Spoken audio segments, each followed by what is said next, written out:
Maria Santos wiped the sweat from her face as she crawled through the narrow maintenance tunnel. Her back hurt badly, and the pain in her belly was getting worse every minute. She had been working on New Geneva Station for 3 years now, fixing broken pipes and cleaning air filters in places where most people never went. It was not an easy job, but it paid enough to keep her small apartment and buy food. The station was huge, floating in space like a metal city. More than 2 million people live here, but most of them were not human. They were the Zephyrians with their crystal-like skin that made clicking sounds when they walked. The Mindari looked almost human, but had large purple eyes and could read thoughts if you let them. The Korthik were the scariest ones, standing 8 feet tall with thick gray skin and sharp teeth. They all lived together on the station, buying and selling things from across the galaxy. Maria had been alone when the pain started. She was deep in the service tunnels where no one ever came. The medical computer that was supposed to help people in this part of the station had stopped working weeks ago, but nobody cared enough to fix it. This was just a place where humans like Maria did the dirty work that kept the station running. When the pain became too strong to ignore, Maria knew what was happening. Her baby was coming, and it was coming now. She had known this day would arrive soon, but she thought she would have time to get to the medical center. She thought someone would be there to help her. She was wrong. The birth happened fast, and alone in the dark tunnel, Maria bit down on her sleeve to keep from screaming. When it was over, she held her tiny daughter in shaking hands. The baby was so small and perfect, with dark hair just like her mother. Maria wrapped her in her work jacket and held her close to her chest, but something was wrong. Maria was losing too much blood, and she felt weak and dizzy. She needed help, and she needed it now. Holding her baby tight, she crawled toward the tunnel exit that led to the main part of the station. The commercial district was bright and busy when Maria finally made it out of the service area. Hundreds of aliens walked around, shopping and talking in their strange languages. The Zephyrians made their clicking sounds as they examined expensive jewelry. The Mindari stood in small groups, probably talking to each other with their minds. The Korthik stomped past everyone else, their heavy feet making the metal floor shake. Maria tried to walk normally, but her legs felt like water. Blood was soaking through her clothes, leaving red drops on the shiny floor. She clutched her baby closer and tried to get someone's attention. "Please," she said to a group of Zephyrians, "I need help. My baby." The crystal beings looked at her with their strange eyes and quickly turned away. In their culture, giving birth was something dirty that should be hidden. They clicked disapproval and walked faster to get away from her. Maria stumbled toward the Mindari, thinking maybe they would understand because they looked more human. "Please help me," she begged. "I'm bleeding. My baby needs ... The purple-eyed alien stepped back from her. One of them spoke without moving his mouth, his words appearing directly in her head. "We do not interfere in the biological functions of other species. This is the law." Maria's vision was getting blurry. She could feel herself getting weaker with each step. The baby in her arms started to cry, a thin sound that seemed very loud in the busy marketplace. More aliens stopped to stare at them, but no one moved to help.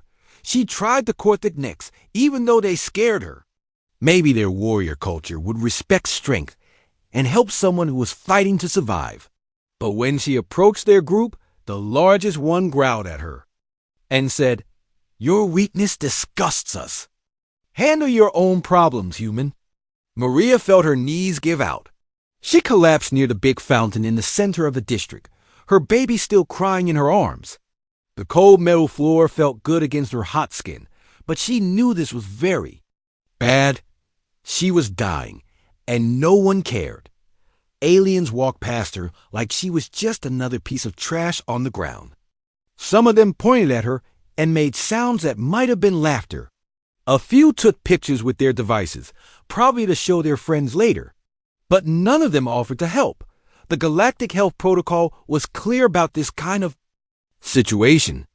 No alien species was allowed to interfere with another species' biological problems unless they were specifically asked to help in the right legal way. And even then, there were forms to fill out and permissions to get. It could take hours or days. Maria did not have hours. She closed her eyes and held her baby closer. At least her daughter was still alive. Maybe someone would find the baby after Maria was gone and take care of her. It was not much hope, but it was all she had left. Then, she heard running footsteps. "Oh my God," a man's voice said. "Ma'am, can you hear me?" Maria opened her eyes and saw a human man kneeling beside her. He was wearing an expensive dark suit and had kind brown eyes. His hands were already moving to check her pulse and look at her wounds. "I'm Daniel," he said. "You're going to be okay. Both of you are going to be okay." The aliens around them stopped to stare. A few made sounds of surprise. This human was breaking their most important social rule. He was helping someone without being asked in the proper way. He could get in serious trouble for this, but Daniel did not seem to care about rules. He took off his jacket and pressed it against Maria's wounds to stop the bleeding. With his other hand, he pulled out a small device and spoke into it quickly. "This is Daniel Hayes. I need an emergency medical team at the Central Fountain in District 7 right now. Human female, post-delivery complications, significant blood loss. Also need pediatric support for a newborn infant." Maria tried to speak, to thank him, but no words came out. She was too weak. The baby had stopped crying and was looking up at the strange man with big dark eyes. "Stay with me," Daniel said softly. "Help is coming. Your baby is beautiful, by the way. What's her name?" "Lucy," Maria whispered. "Lucy," Daniel repeated, smiling. "That's a perfect name. Lucy is going to grow up strong and smart, just like her mother." All around them, the aliens continued to watch, in fascination and confusion. They had never seen anything like this before. One species helping another without being asked, without legal paperwork, without thinking about the consequences. It was completely against everything they believed about how civilized beings should act. But as they watched Daniel hold pressure on Maria's wounds and whisper encouraging words to her and baby Lucy, some of them began to wonder if maybe the humans understood something that the rest of the galaxy had forgotten. The medical team that arrived was unlike anything Maria had ever seen on New Geneva Station. They wore clean white uniforms and moved with perfect coordination. Their equipment looked newer and more advanced than what the station's regular doctors used. Within seconds, they had Maria on a floating stretcher and were checking both her and baby Lucy with devices that hummed softly. "Vital signs stabilizing," one of the medics said to Daniel.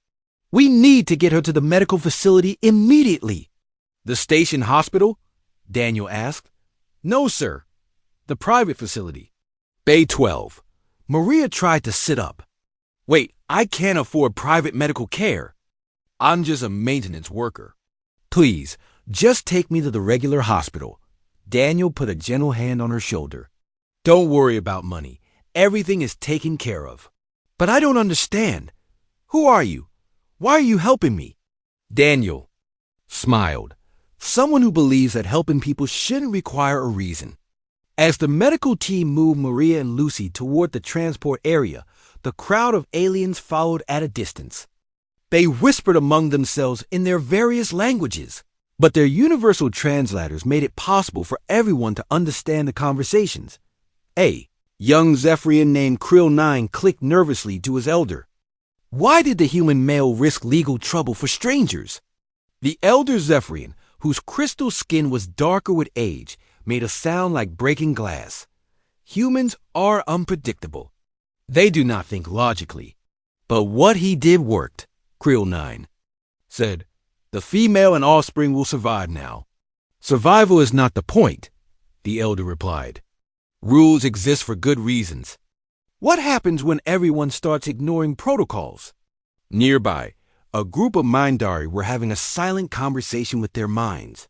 Their leader, a tall female with violet eyes, finally spoke aloud so others could hear. This behavior pattern appears in human databases frequently. They call it compassion. Compassion is inefficient, rumbled a Korthic warrior. It makes species weak. Resources should go to the strong, not the weak. Yet the weak female produced offspring, observed the Mindari. And now both will contribute to society instead of being lost. Perhaps human inefficiency is actually a form of efficiency we do not understand. The Korthic snorted, which sounded like steam escaping from a pipe. Impossible. Weakness is weakness. But some of the younger aliens looked thoughtful. They had never seen their own species act so quickly to help strangers. They had never seen anyone risk punishment to save someone they did not know. At the private medical facility, Maria found herself in a room that was nicer than her apartment. The walls were painted soft blue, and there were real plants growing in pots by the window. A view screen showed a beautiful picture of Earth's mountains and forests. Lucy slept peacefully in a high-tech baby bed that monitored her breathing. And temperature. Dr. Susan Clark, the human doctor treating Maria, was amazed by how quickly she was recovering. "Your blood work looks perfect," she said. "The treatment you received was exactly right, and it was given at exactly the right time. A few more minutes, and we might have lost you." "I still don't understand who's paying for all this," Maria said. "And why?" "Mr. Hayes has covered everything," Dr. Clark replied. "He also arranged for you to have 6 months of paid leave from your job, plus extra money for baby supplies. But I've never met him before today. Why would he do all this for? Strangers?" Dr. Clark sat down in the chair next to Maria's bed. I asked him the same question. He said it was what any decent person would do. But I've been working in medicine for 20 years, and I can tell you that most people, human or alien, don't risk themselves for strangers like he did. That evening, Daniel came to visit. He brought flowers and a bag of baby clothes in the right size for Lucy. He also had a tablet computer with pictures of different apartments. "I found some places that might work better for you and Lucy," he said. "They're in safer areas of the station, and they're closer to good schools." Maria shook her head. "I can't accept all this. You've already done too much." "You haven't accepted anything yet," Daniel said with a smile. "I'm just showing you options. But why?" "I need to understand why you're helping us." Daniel was quiet for a moment. He looked out the window at the stars. "Have you ever seen someone fall down and not help them get up? Of course I would help, even if helping them might get you in trouble." Maria thought about it. "Yes, I think so. Even if they were a complete stranger?" "Yes." "Even if they were a different species?" Maria nodded. "If someone needed help, I would try to help them." Daniel turned back to her. "Then you understand exactly why I helped you." But Maria felt like there was more to the story. Daniel seemed too prepared, too organized. Normal people did not have private medical teams or the money to pay for everything without thinking about it. Later that night, after Daniel left, Maria called her friend Jake Morrison. Jake worked in the station's data analysis department, and he was good at finding information about people. "I need you to look up someone for me," Maria said. "His name is Daniel Hayes. He says he's a businessman." "Why? Is he bothering you?" "No. The opposite. He saved my life today, and Lucy's life too. But something feels strange about it. He has too much money and too many resources for a regular businessman. I'll see what I can find," Jake said. "Give me a day or two." Meanwhile, across the station, the story of what happened at the fountain was spreading through the alien communities. Young aliens were asking their elders questions that made the older generations uncomfortable. On the Zephyrian levels of the station, Krill 9 was in trouble for asking too many questions about human behavior. His elder had reported him to the community council for dangerous thinking. "You are becoming too interested in other species," the council leader told him. "This leads to confusion and poor decisions. But what if the humans are right?" Krill 9 asked. "What if helping others makes everyone stronger?" "Impossible," the council leader clicked angrily. "Our way has worked for thousands of years." We do not need human ideas. But even as the council leader spoke, Krill 9 noticed that other young Zephyrians were listening and nodding. The humans' actions had planted seeds of doubt in their minds, dotting the Mindari section. The conversation was happening on a mental level. That was much more complex. The younger Mindari were sharing images and emotions from when they watched a human help the dying female. They were comparing it to times when their own people had walked past others in need. The emotional resonance was strong. Many of them felt something they had never experienced before when they saw the human risk himself for strangers. Their elders called it contamination from inferior species. But the young Mindari were not so sure, even among the Korthic, who prided themselves on strength and independence. There were quiet discussions. Some of the younger warriors were asking if there might be different kinds of strength. The strength to fight was important, but what about the strength to help? What about the strength to risk yourself for someone weaker? Their war leaders dismissed these ideas immediately. Helping the weak makes you weak, they declared. This is the law of survival. But the questions did not go away. Back in the medical facility, Maria watched Lucy sleep and wondered about the man who had saved them both. Daniel Hayes seemed like a normal human businessman, but nothing about their situation felt normal. The medical team had been too fast, too prepared. The equipment was too advanced. The money came too easily. Tomorrow, Jake would give her the information he found. Tomorrow, she would start to understand that Daniel Hayes was not who he appeared to be. And tomorrow, the ripples from today's events would spread even further through the station's alien communities.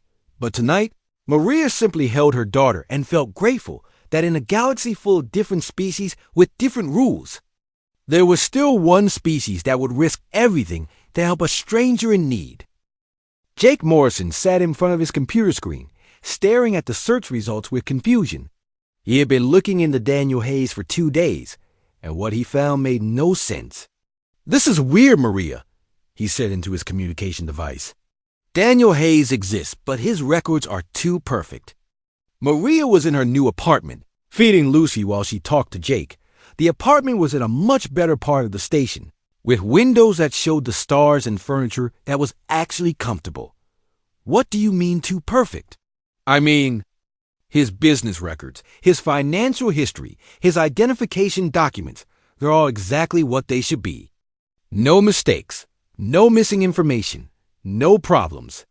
Real people always have messy records. This looks like someone created a perfect fake identity. So he's not really a businessman?" "Oh, he is a businessman. His company is real. His money is real. His business deals are real. But it's like Daniel Hayes just appeared 5 years ago with a complete adult life already in place. There's no childhood records, no school history, no family information from before 5 years ago." Maria felt cold suddenly. "Do you think he's dangerous?" "I don't know. But Maria, I found something else. Daniel Hayes has been involved in similar situations before. At least 12 times in the past 5 years, he's shown up when humans were in trouble and helped them. Always strangers, always people who desperately needed help, always at exactly the right time." Across the station, Security Chief Ryan Clark was having his own investigation into Daniel Hayes. What started as routine paperwork after the medical emergency had turned into something much more interesting. "Computer, show me the security footage." "From the fountain incident again," Ryan said to his office system. The video played on his wall screen. He watched Daniel run through the crowd, kneel beside Maria, and take control of the situation. Ryan had seen the footage dozens of times now, but something new caught his attention each time. "Computer, slow down the footage to quarter speed when Daniel first sees the woman." The video slowed down. Ryan watched carefully as Daniel spotted Maria and changed direction to help her. "Computer, analyze Daniel Hayes' biometric readings during this sequence." Numbers appeared on the screen. Heart rate, blood pressure, stress hormones, brain activity patterns. Ryan studied them with growing amazement. "This is impossible," he said aloud. His stress levels barely changed. His heart rate went up only slightly. He handled a life-and-death emergency with less biological stress than most people experience when they're late for work. Ryan had been in security work for 15 years. He had seen how normal people reacted to emergencies. Even trained professionals showed significant stress responses when dealing with bleeding victims and crying babies. But Daniel Hayes had remained almost completely calm. Computer analyzed Daniel Hayes' medical knowledge based on his actions in the footage.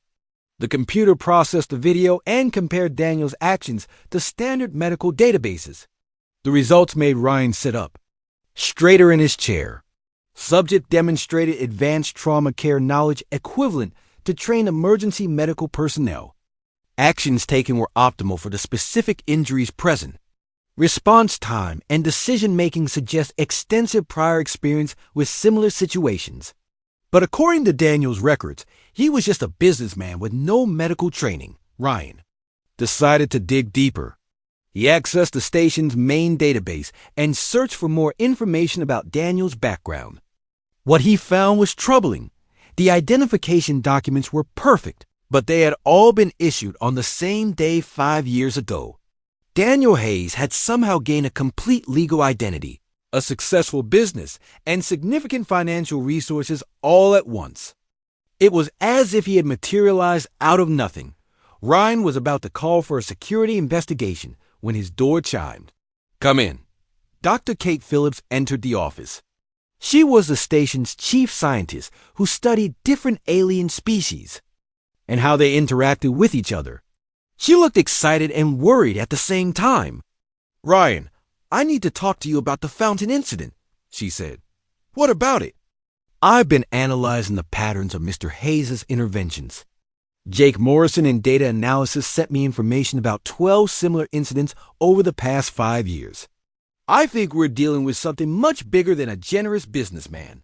Kate sat down and activated a holographic display in the middle of Ryan's office. It showed a map of the galaxy with 12 star systems marked in red. These are the locations where Daniel Hayes has intervened to help humans in desperate situations. Look at the timing. Ryan studied the dates. They're spread out over 5 years, different systems, different types of emergencies. Exactly. But here's what's interesting. In every case, the human he helped went on to do something important that improved relations between humans and other species. Kate touched the holographic display, and it zoomed in on one of the marked systems.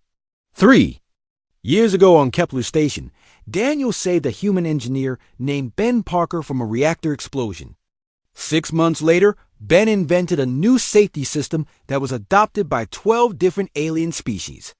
It's now standard technology throughout this sector.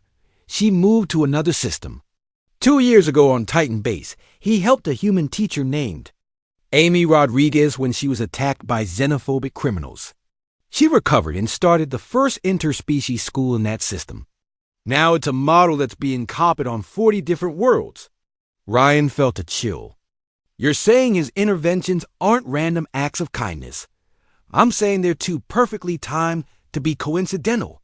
Each person he saved went on to make significant contributions to human-alien relations. It's like he knows what's going to happen before it happens. At that moment, Jake Morrison's voice came through the communication system. "Chief Clark, I need to show you something urgent about Daniel Hayes." "Send it to my office," Ryan replied. A new holographic display appeared, showing financial records. Jake's voice continued through the speaker. "I traced Mr. Hayes' money. His business income is real, but it's supplemented by transfers from accounts that don't exist in any known banking system. The technology signatures suggest the transfers are coming from communication networks that won't be invented for decades." Ryan and Kate looked at each other. "Are you saying his money is coming from the future?" Ryan asked. "I'm saying the technology used to send the money doesn't exist yet. At least, not in any database I can access." Kate stood up and began pacing. "This explains everything. Daniel Hayes isn't just helping people randomly. He's changing history. He knows which humans to save because he's from a time when the consequences of their deaths or survival are already known. A time traveler, Ryan said slowly. But why? Why come back to help people? Think about it, Kate replied. What if in his original timeline, Maria Santos died yesterday? What if Ben Parker died in that reactor explosion? What if Amy Rodriguez was killed by those xenophobes? What if all the humans he saved were supposed to die, and their deaths led to terrible consequences for human-alien relations? Ryan was quiet for a moment, processing the implications. So he's changing the past to create a better future, or changing the past to prevent a worse future. Meanwhile, Maria was having her own moment of realization. She had been reading about Daniel's previous interventions on her apartment's computer system when something clicked into place. All the people Daniel had helped were ordinary humans who found themselves in extraordinary situations. All of them had survived because of his intervention, and all of them had gone on to do things that made life better for humans throughout the galaxy. Maria looked down at baby Lucy, sleeping peacefully in her arms. What are you supposed to do when you grow up? She whispered. What did Daniel see in our future that made him risk everything to save us? She didn't know the answer yet, but she was beginning to understand that her rescue hadn't been random. Daniel Hayes had saved her and Lucy for a reason. The question was, what was that reason, and how would it change the galaxy? Across the station, young aliens were still asking questions about human behavior. The ripples from Daniel's intervention were spreading wider every day. Some alien leaders were trying to suppress the discussions, but curiosity was stronger than fear. Something was changing on New Geneva Station. The moment when a mysterious businessman had knelt beside a dying woman and her newborn baby was becoming the spark that would reshape how different species thought about helping each other. But none of them yet understood that the man who started it all wasn't from their time at all. The attack happened 3 days later, just as Maria was taking Lucy for a walk through the safer parts of the station. She had been feeling more confident about their new life, enjoying the clean air and bright lights of the upper levels where families lived instead of just workers. The Korthik warrior appeared without warning, stepping out from behind a food vendor's stall. Gorth Prime was 8 feet tall with scars covering his gray skin, and his yellow eyes burned with anger. Human female, he growled in his deep voice. You have brought shame to this station. Maria backed away, holding Lucy closer to her chest. I don't understand. What did I do wrong? Your survival has corrupted the natural order, Gorth Prime snarled. Young ones of all species now question the wisdom of their elders. They speak of helping strangers and risking themselves for the weak. This poison must be stopped. Other people in the area noticed what was happening. Some aliens moved away quickly, not wanting to get involved. A few humans started to come closer, but they stopped when they saw how big and dangerous the Korthik looked. The weak should die so the strong can live, Gorth Prime continued, raising his massive fist. Your death will remind everyone that the old ways are the correct ways. Maria tried to run, but the Korthik was faster. He grabbed her arm with one huge hand, his claws digging into her skin. Lucy started crying, a high sound that seemed to make the warrior even angrier. Please, Maria begged. My baby hasn't done anything wrong. She's innocent. She carries the weakness of her mother, Gorth Prime replied. Both of you must die to restore proper thinking. The Korthik raised his other fist to strike, but suddenly someone grabbed his wrist and stopped the blow. Daniel Hayes stood beside them, holding the warrior's arm with what looked like very little effort. But Gorth Prime was one of the strongest beings on the station, and his punch could break metal. No normal human should have been able to stop him. Let them go, Daniel said quietly. T Prime roared in surprise and anger. How can a weak human stop my strength? Daniel's grip tightened on the warrior's wrist. Let them go, and I'll explain. The Korthik tried to pull free, but Daniel's hand didn't move. Gorth Prime tried to hit Daniel with his free hand, but Daniel caught that fist too, moving faster. Then Maria's eyes could follow. Impossible, Gorth Prime gasped. Humans are weak. You cannot be stronger than Korthik. Strength comes in many forms, Daniel replied. He twisted both of the warrior's arms in a way that forced Gorth Prime to his knees without breaking any bones. Sometimes the greatest strength is knowing when not to use your power. A crowd was gathering now. Aliens of all species came to watch what was happening. Security officers were pushing through the crowd, but they moved slowly, unsure how to handle a situation involving a Korthik warrior. Daniel looked around at all the watching faces. He seemed to make a decision. Maria, are you and Lucy hurt? No, Maria said, though her arm was bleeding where the claws had grabbed her. But how are you doing this? He's so much stronger than any human. Daniel was quiet for a moment. Then, he released Gorth Prime's arms and stepped back. The warrior stayed on his knees, staring at Daniel with shock and confusion. My name is not Daniel Hayes, he said loud enough for everyone to hear. My real name is Colonel Nathan Cross. I'm from the year 2387. The crowd made sounds of surprise in a dozen different languages. Some aliens stepped back, others moved closer to hear better. The security officers stopped pushing forward and just listened. I am part of a military unit called the Guardian Initiative, Nathan continued. We travel through time to prevent disasters that would hurt all species in the galaxy. You're a time traveler? Maria asked. Yes, in my original timeline, you. And Lucy died 3 days ago. Gorth Prime killed you both, and the footage of your deaths was shown throughout the galaxy. It made many humans angry and many aliens afraid. That anger and fear led to a war that lasted 50 years and killed billions of people. Nathan looked at the crowd of aliens around them. I came back to prevent that war by saving your lives. But saving you was just the beginning. Your survival has already started to change how different species think about helping each other. Gorth Prime struggled to his feet, his face showing confusion and rage. Time travel is impossible. You lie. Nathan reached into his jacket and pulled out a small device that Maria had never seen before. It was made of metal that seemed to shift color in the light, and it hummed with energy. This is a temporal stabilizer, Nathan said. It keeps me connected to my own timeline while I work in this one. Technology like this won't be invented for another 150 years. He pressed a button on the device, and suddenly the air around Nathan shimmered. For just a moment, Maria could see through him, like he was made of glass. Then he became solid again. The time stream is fragile, Nathan explained. Every change I make here creates ripples that affect the future.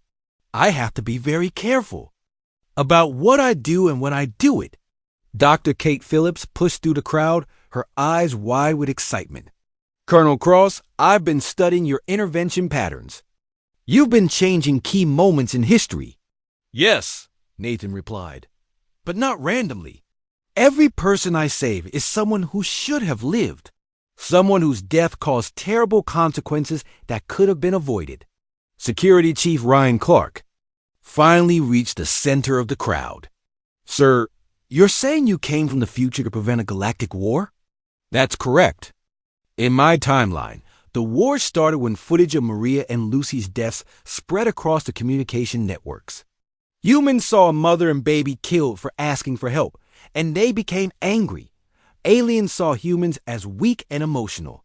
The misunderstanding grew until it became violence. Nathan turned to look at Maria and Lucy. But in this new timeline, the galaxy saw something different. They saw a human risk everything to save strangers. They saw that human compassion is not weakness, but strength. That message is already spreading to hundreds of worlds. Young Zephyr and Krill 9 clicked nervously from the edge of the crowd. The human speaks truth. Our young ones ask new questions because of what happened at the fountain. A Mindari female nodded. Our children also ask why we do not help strangers as humans do. Even some of the Korthik warriors in the crowd looked. Thoughtful, though they tried to hide it. Nathan looked at all of them. The future I came from was dark. Species feared each other, fought each other, destroyed each other. But this new timeline shows something better is possible. When beings help each other instead of walking away, everyone becomes stronger. Gorth Prime stood up slowly, his anger replaced by confusion. But if helping the weak makes us all stronger, then our leaders have been wrong for thousands of years. Not wrong, Nathan said gently, just incomplete. Your way works for survival, but survival isn't enough. To truly thrive, to reach your full potential as species, you need to care for each other. Maria stepped forward, still holding Lucy. What happens now? Do you go back to your time? Eventually? But first, I need to make sure this timeline stays stable. The changes have started, but they need time to grow strong enough to resist those who want to return to the old ways. Nathan looked around at the crowd one more time. The choice is yours. You can go back to ignoring each other's pain and calling it strength. Or you can learn what humans have always known, that the greatest strength comes from caring about others, even when it's difficult. As he spoke, Maria realized that her rescue had been just the beginning. The real change will come from what all these aliens decided to do next. The future of the galaxy might depend on whether they chose to walk away from suffering or to stop and help. The news of Nathan's revelation spread across the galaxy faster than anyone expected. Within hours, the footage of his confrontation with Gorth Prime was being shown on communication networks in hundreds of star systems. The story of the time. Traveler who came back to save a human mother and baby became the most talked about event in recent galactic history. On the water world of Aquanis, a Delphinian pod leader named Splash Song watched the footage while floating in the warm blue waters of her home ocean. Delphinians were peaceful creatures who looked like giant dolphins, but could survive both in water and air. They had always avoided getting involved in other species' problems. Play the footage again. Splash Song clicked to her assistant. Holographic displays showed Nathan stopping the Korthic warrior and then revealing his true identity. It showed him explaining how one act of kindness could prevent a war that would kill billions. The human speaks of caring for strangers, her assistant, wave dancer, clicked back. But caring for strangers is dangerous. It leads to trouble. Does it? Splash Song asked. Or does ignoring strangers lead to bigger trouble? That afternoon, Splash Song called together the leaders of all the Delphinian pods on Aquanis. There were thousands of them, representing millions of Delphinians across the water world. We have lived in safety by avoiding the problems of other species, she announced to the gathering. But what if safety is not enough? What if the humans? All right, and helping others makes everyone stronger? The debate that followed lasted for days. Older Delphinians argued that their isolation had protected them from wars and conflicts for centuries. Younger ones asked why they should ignore suffering just because it happened to beings who were different from them. Finally, Splash Song made a decision that shocked everyone. We will create the first interspecies rescue service in this sector. Any being in space who sends a distress signal will receive help from Delphinian ships, regardless of their species. The announcement caused anger among the older pod leaders, but excitement among the younger Delphinians. Within weeks, Delphinian rescue ships were responding to emergencies throughout their sector of space. They saved Zephyrian crystal traders whose ship had broken down, helped Mindari explorers who were lost in asteroid fields, and even rescued Korthic warriors whose battlecruiser had suffered engine failure. On the other side of the galaxy, the militaristic Kronari Empire was dealing with its own crisis. The Kronari were a species that looked like giant insects with metal armor built into their bodies. They believed that strength came only through warfare and that helping the weak made you weak. But their young warriors were asking uncomfortable questions. Commander, Steelclaw stood before a group of young Kronari soldiers in their training facility. The footage of Nathan Cross had been shown throughout their empire, and it was causing problems. Forget what you saw in that footage, Steelclaw buzzed angrily. Humans are weak. Their kindness is a disease that will destroy them. A young warrior named Sharp Edge raised one of his metal arms. But Commander, the humans showed great strength when he defeated the Korthic. How can kindness be weakness if? It makes you strong enough to protect others? The human was not strong because of kindness, Steel Claw replied. He was strong because of his advanced technology and training. But he said he became strong to protect the weak, another young warrior added. He said his strength had no meaning unless he used it to help others. Is that not a form of honor? Steel Claw's metal wings buzzed with irritation. Honor comes from victory in battle. Honor comes from being stronger than your enemies. But what if your enemies could become your friends? Sharp Edge asked. What? If helping them made both of you stronger? The questions continued for hours. The young Chronari warriors had never heard ideas like these before, and they were fascinated. Their commanders tried to stop the discussions, but the questions spread to other military units throughout the Empire. Some of the older Chronari leaders became so worried about the human influence that they banned all communication with other species. But this only made the young warriors more curious about what they were not allowed to see. Back on New Geneva Station, Maria was experiencing the changes firsthand. The commercial district where she had collapsed looked completely different now. Aliens who used to ignore each other were starting to help when they saw problems. Maria watched from a cafe as a young Zephyrian helped an elderly Mindari who had dropped his packages. The crystal being's clicks were gentle and friendly as he gathered the scattered items. A few weeks ago, a Zephyrian would never have touched another species' belongings, got another table. A group of mixed species sat together sharing a meal. Humans, Mindari, and even a young Korthic were talking and laughing together. The sight would have been impossible before Nathan's revelation. The galaxy is changing, said Jake Morrison, who was sitting with Maria and baby Lucy. My data analysis shows that interspecies cooperation has increased by 300% in just the past month. All because one person refused to walk away when someone needed help, Maria replied. Gently rocking Lucy in her arms, Dr. Kate Phillips joined them at their table, carrying a tablet full of reports. It's not just here, she said excitedly. I'm getting communications from researchers on dozens of worlds. Young beings of all species are questioning why their elders taught them to ignore suffering. She showed them images from different planets. On Zephyr Prime, young crystal beings are starting their own help groups. They're assisting elderly Zephyrians who can't move as fast as they used to. On Mindari Central, telepathic youngsters are offering to help other species by translating thoughts during business meetings. What about the Korthic? Maria asked. Kate's expression became more serious. That's more complicated.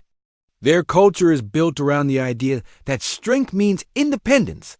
But even there, some of the younger warriors are asking questions. She switched to a new image showing a Korthic military academy. This footage was smuggled out yesterday.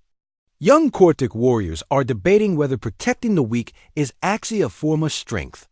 Nathan Cross appeared at their table so quietly that none of them noticed him until he spoke. The changes are happening faster than I expected. Is that good or bad? Maria asked. Both, Nathan replied, sitting down beside them. Fast change means the new ideas will spread quickly and be harder to stop. But it also means there will be more resistance from those who want to keep the old ways. As if to prove his point, the cafe's communication system activated with an emergency announcement. Captain Lisa Wong's voice came through the speakers. Attention all station residents. We have received reports that several alien governments are sending ships to New Geneva Station. They claim they want to stop the spread of what they call human corruption ideas. All security personnel report to stations immediately. Nathan stood up, his expression becoming serious. The real test is about to begin. Those who benefit from the old ways of thinking won't give up without a fight. Outside the cafe windows, Maria could see alien ships approaching the station. Some looked like they were preparing for battle. What happens now? She asked. Now we find out if kindness really is stronger than fear, Nathan replied. We find out if the galaxy is ready to choose cooperation over conflict. Lucy made a small sound in Maria's arms, and Maria looked down at her daughter. In just a few weeks, this tiny baby had become the center of a galactic debate about how different species should treat each other. The future of that debate was approaching fast, in the form of warships that wanted to stop the change before it spread any further. 5 years had passed since the day Maria Santos collapsed at the fountain, and New Geneva Station looked like a completely different place. The commercial district where aliens had once walked past her bleeding form was now filled with mix. Groups of species working together, eating together, and helping each other. Maria stood in her office on the upper levels of the station, wearing the uniform of the Director of Interspecies Emergency Response. Through her window, she could see Delphinian rescue ships docked next to Zephyrian medical vessels, and even some Korthek transport ships that had been converted to carry emergency supplies. "Mama, look what I made," 5-year-old Lucy said, running into the office with a drawing in her hands. The picture showed stick figures of different shapes and colors, all holding hands around what looked like a space station. Lucy had learned to draw Zephyrians as crystal shapes, Mindari as purple figures with big eyes, and Korthek as large gray forms.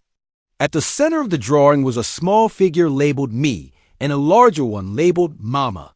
"It's beautiful, sweetie," Maria said, picking up her daughter. Lucy spoke 4 different alien languages and switched between them naturally when talking to different species. She was part of the first generation of children, growing up in a galaxy where cooperation between species was normal. "Director Santos," came a voice from her office communicator. "The council meeting is ready to begin." Maria carried Lucy to the conference room where representatives from dozens of species were gathered. What had started as the Santos protocols, emergency response procedures based on human ideas about helping others, had grown into a galaxy-wide system of cooperation. Captain Lisa Wong, now promoted to station administrator, called the meeting to order. "We're here to review the 5-year impact report on interspecies cooperation initiatives." Dr. Kate Phillips stood to present the data. The results speak for themselves. Interspecies conflicts are down 78% across the galaxy. Trade between different species has increased 400%. Scientific cooperation has led to technological advances that benefit everyone. She activated a holographic display showing the galaxy. Green dots marked systems where the new cooperation protocols have been adopted. There were thousands of them. But, most importantly, Kate continued, rescue operations like the ones we started here have saved over 2 million lives in the past 5 years. Beings who would have died because no one was willing to help strangers are alive today. Splash Song, the Delphinian pod leader, spoke through a water-filled communication chamber. "Our rescue ships have responded to 12,000 distress calls. We have learned that helping others does not make us weak. It makes us part of something larger than ourselves." Even representatives from the Korthek Empire were present, though they were still adjusting to the new ideas. War Chief Iron Fang spoke carefully. "Our young warriors have shown that protecting the weak requires great strength. Perhaps there are many kinds of strength we had not considered before." The changes hadn't been easy. In the first year after Nathan's revelation, several alien governments had tried to use military force to stop what they called the human infection. But something unexpected happened. The young members of their own species refused to fight against the rescue operations and cooperation initiatives.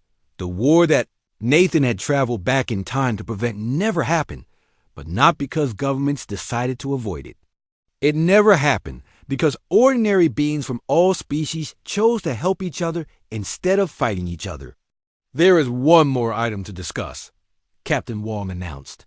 "We received a message from Earth's Galactic Council representative. They want to establish the Lucy Santos Memorial Academy here on New Geneva Station." Maria looked surprised. "Memorial Academy? But Lucy is right here." "Not a memorial for her," Wong explained with a smile. "A memorial for what she represents.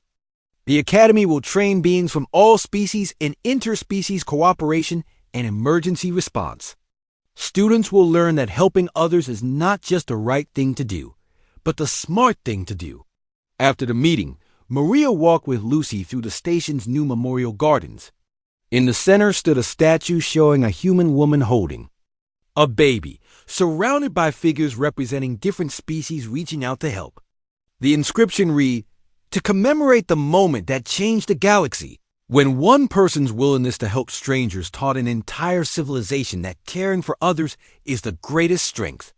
As they walked, Maria remembered the day Nathan Cross had revealed his true identity. He had stayed on the station for several more months, helping to guide the changes and making sure the new timeline remained stable. Then one day he had simply disappeared, presumably returning to his own time. But before he left, he had given Maria a small device, a communicator that could reach across time itself.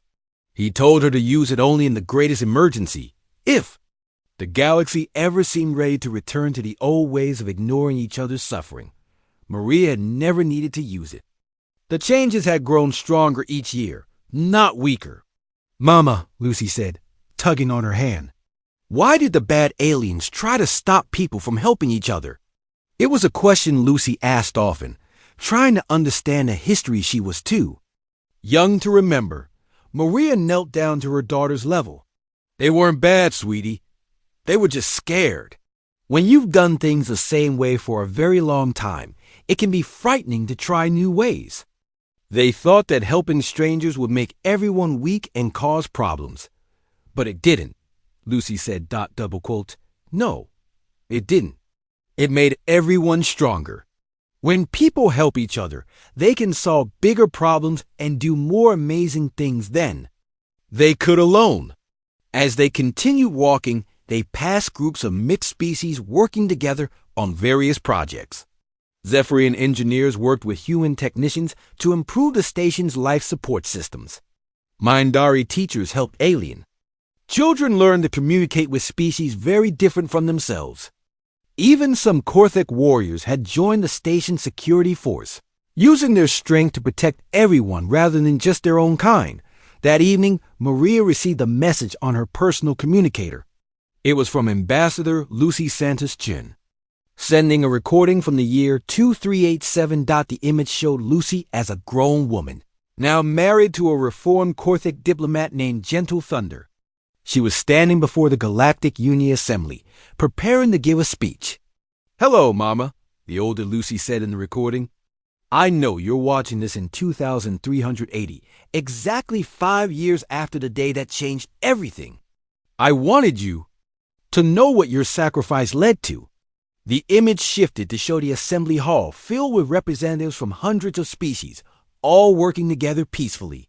"The galaxy I live in now is nothing like the one you grew up in," Lucy continued.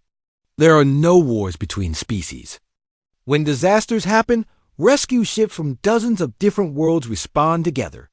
Children of all species learn about compassion and cooperation from their earliest years." The recording showed images of mixed families, interspecies schools, and rescue operations where beings risked their lives to save strangers, without even thinking about whether they were the same species.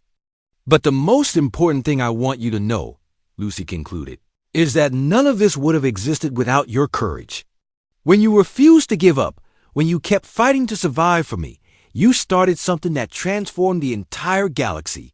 The recording ended with older Lucy holding her own child, a beautiful baby that was part human and part Korthic, representing a future where the differences between species were celebrated rather than feared. Maria wiped tears from her eyes as she looked at her 5-year-old Lucy, who was now playing with toy spaceships and making them rescue each other.